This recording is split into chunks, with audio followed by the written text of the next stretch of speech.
If nothing else, horror movies aim to push the envelope, right? We watch stuff from the past and it doesn't seem like such a big deal, but historically those movies caused a big stink upon release. Cheesy deaths, poorly written dialogue, pedestrian acting, all were overlooked in favor of the big scare, the blood spatter, the surprise twist. They had people talking and thinking and producing nightmare after nightly nightmare. Years down the line, in order to elicit that same shock and awe, movie makers have had to push the envelope further, cross the line on more taboos, make their audience more uncomfortable than ever. Not every scary flick has to do this, but if none were trying, the genre would stagnate. However, some manage to be so far ahead of the pack in terms of disgustingness, they become difficult to stomach. Hard to recommend or even re-watch. These are the movies that sear terrible images into the viewer's brain, the ones that really change people. Can you think of the first horror movie that changed you? Hello horror heads and welcome back to the Scariest channel on YouTube, Top 5 Scary Videos. I'm your horror host, Keegan Hughes, and today we're taking a look at the top 5 disgusting horror movies that will change you. Part 2. Before we wade into this pool of viscera, make sure to give this video a big severed thumbs up and subscribe for more sickening silver screen salaciousness. Outrageous. Let's get going. Starting us off at number 5, The Men Behind the Sun. War is hell. As technologies advance and global powers become more desperate to hold on to power, people become more willing to commit terrible acts. Or at least we'll convince ourselves that the latest atrocity is new. Barbarous acts have been around since the dawn of time. We just have more capacity to report upon and recreate these deeds these days. That's where The Men Behind the Sun originates from, a need to inform the world about horrible actions taken during wartime. This exploitation/educational film was directed by T.F. Mo, who wanted to show what had been done to Chinese prisoners of war. It's a graphic depiction of war atrocities committed by the Japanese at Unit 731. This was a biological and chemical warfare research lab in which hideous and lethal experiments were performed on live humans during the Second World War. It's estimated that over 250,000 people were experimented on and eventually killed under orders from the Japanese General Ishii. The tests performed on live people were to see how humans would react to extreme trauma, like freezing and extreme pressure. This meant amputating limbs, removing vital organs, and surgically attaching things that were not meant to be attached. The film focuses on these grotesque experiments, like tying people to crucifixes and introducing bubonic plague-carrying fleas to the mix, freezing a woman's arms, thawing them off, and then pulling the skin off, putting a man in a highly pressurized chamber, thus disemboweling him, and throwing a cat into a room of frenzied rats to be eaten alive. All this is shown in graphic detail. No cuts, no fades. It's sickening and difficult to watch. However, this is one of the more substantial movies on the list, as the exploitation has a purpose beyond the vision of the director, beyond disturbing the audience. According to Mo, it was meant to educate. The experiments displayed on screen are terrible, yes, but they're based on real events people should know about and do whatever they can to prevent from happening again. It's a tough world we live in, so we should at least make it so our governments don't overlook crimes like this in the future. Almost unsurprisingly, and I say almost, the US granted General Ishii and his men immunity after the war for surrendering the data collected during experiments. So a chronicle of pain and suffering in the name of science is still floating around out there.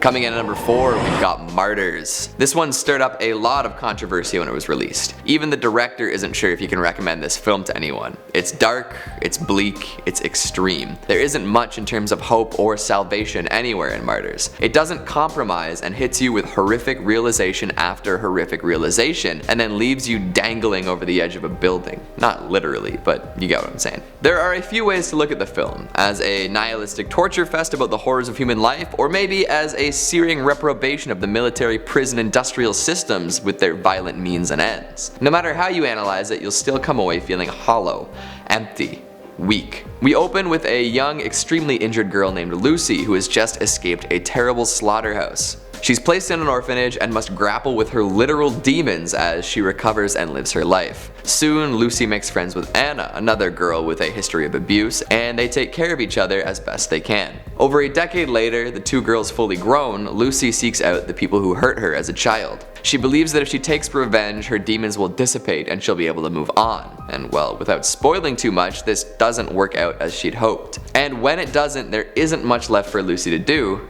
and she gives into all-encompassing despair.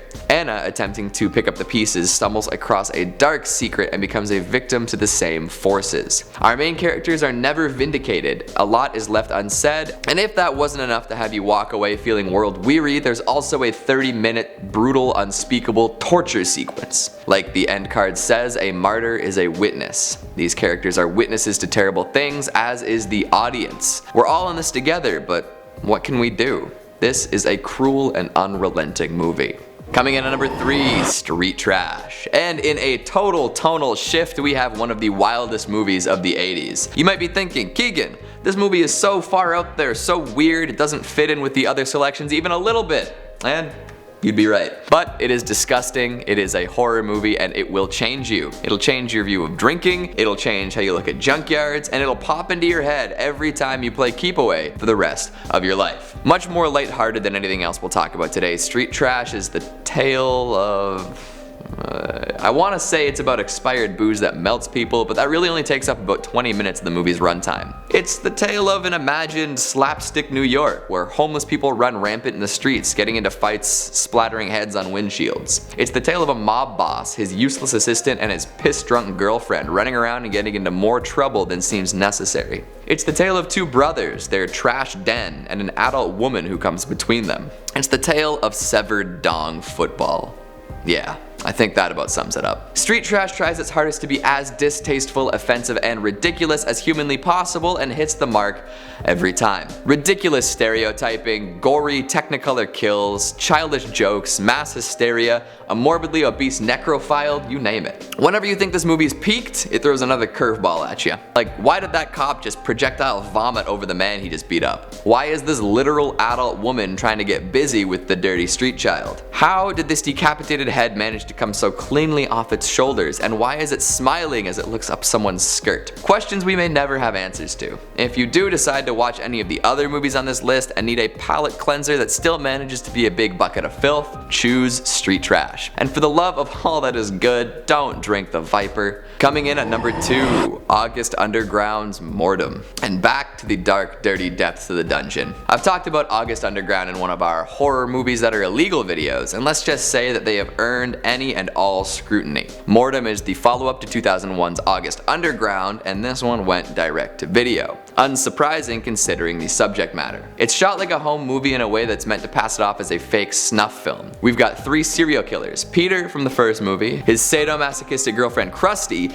and her man-child brother lover Maggot. A finer group of folk you'll never find. Grime, filth, and taboo rule here. There really isn't much else. Every plot point, if you can call them that, is meant to bring our trio into a new situation in which they can murder, eviscerate, and gratify their disgusting urges. They don't do much beyond walking around, murdering and torturing people in a variety of ways, doing unspeakable things with the corpses, and getting into fights with each other. Even without murder and assault, this flick would be a wholly unpleasant experience. It looks bad, it sounds bad, and it makes you feel bad. Here is a laundry list of events in the movie. The trio arouses themselves by cutting themselves with glass. The brother and sister become intimate in many different ways. People are kidnapped, bound, beaten with hammers, held against their will in small boxes, vomited upon, forced to perform surgery on themselves, disemboweled, chewed on, brutally disfigured, and hung. It's not all of it, but a good sampling of what to expect. Some folks say it's among the most vile films ever made, in the company of stuff like Salo. But Salo is at least impressive on a technical level and has something to say.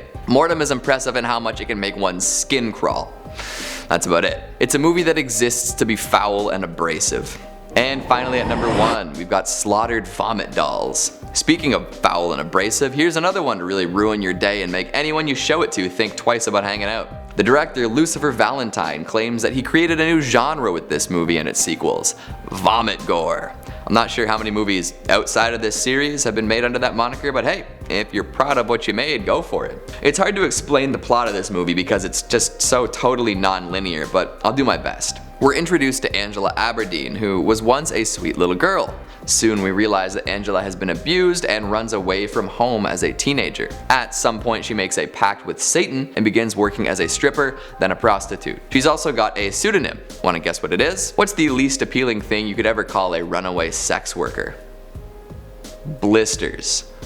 Wow. Over time, Blisters, or Angela, or whatever you want to call her, becomes addicted to drugs, gets lazy, gets tired, and gets weak. She begins experiencing hallucinations in which she has visions of death and debauchery, which starts as a simple eyeball gouging, becomes more and more nauseating. She falls in love with one of her clients, who turns out to be a serial killer and also a very talented puker, a very talented drinker of puke as well. This is where that vomit gore badge of honor really starts to shine. In addition to all sorts of exploitation gore that one might come to expect from a movie like this, we also get plenty of vomiting. And while the gore gags are obviously fake, the vomiting is not. The movie is full of so much projectile vomiting, I don't know how they filmed it without the cameraman falling to his knees and joining in. Once the movie gets going, it ends up being a cacophony of puke, nudity, heavy petting, and guts. And again, I must stress the fact the puking is all real. Much of the portrayed abuse seems to come from a very real place too. Amira LaVey, rest in peace, experienced a lot of hardships in her life and is seemingly translating them to the screen in her performance here. This is an act of transgressive strength, absolutely, but considering the events that would have transpired in her life is pretty disheartening. The world is a pretty dark place, huh? Do you feel changed, disgusted, horrified?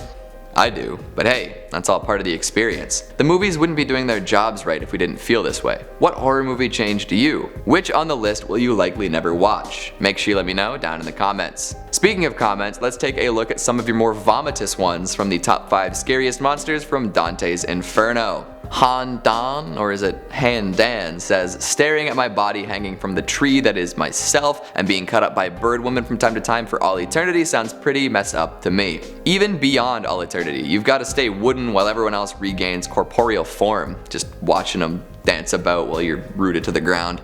Yikes. Svan Junst says, I am just glad my ex is a devout Christian so I won't run into her down there. Then again, I'm counting on getting a corner office when I arrive home anyway. You think there are corner offices in hell? No, cubicles only. Right next to the paper shredder, and the chatty guys next to you, and the AC is broken. Seuss Kind says, greetings fellow heretic. It was a blast for me, was it a blast for you? A blast and a half. Let's turn over in our graves forever together. Stee the Spaniard 2 says, yeah, nothing is more scary than a guy in a Levi's hoodie talking about stuff. See, I think you're being sarcastic, but just in case, I want to let you know that there are plenty of things scarier than a guy in a Levi's hoodie. Just check out our other videos for evidence. And Vansk YT says, Furts. I'm proud of you. Good work. That's all the time we have for today. Before I wander about a minefield, make sure to give this video a big thumbs up and subscribe for more horrid hellishness. Thanks for watching, and I'll see you next time.